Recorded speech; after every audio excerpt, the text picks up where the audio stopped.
अहम खबर आपको आगाह करते चले सरगोदा से, जहां CEO municipal corporation Zoya Baloch की electronic media club Sargodha Ahmad साफ़ियों की जानिब से शानदार इस्तकबाल किया गया।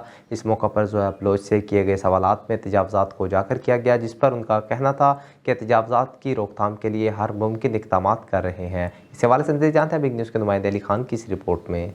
अस्सलाम वालेकुम, मैं हूँ आपका दोस्त, आपका होस्ट अली खान।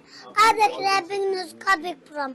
आज हम बात करेंगे शहर सरगोदा की, जहाँ पर तर्जुन ने कब्जा जमा कर जिम्मेदारान भी आंखें बंद करके रखी हुई, जिसकी वजह से ट्रैफिक जाम रहती है।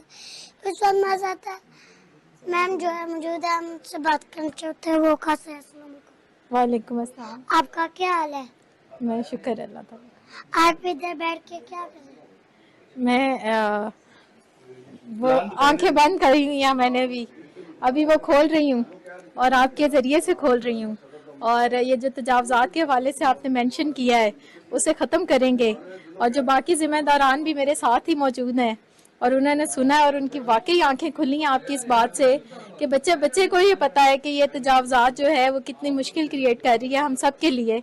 तो इस पर इंशाल्लाह हम मुकम्मल भरपूर कोशिश करके इसको ख़त्म करेंगे। ओके जी, इनकी बात सुनिए। इनका कहना था को मफर दौर पर नोटिस लेना चाहिए। कैमरामैन उमर खान के साथ अली खान, बिग न्यूज़ सरगोदा।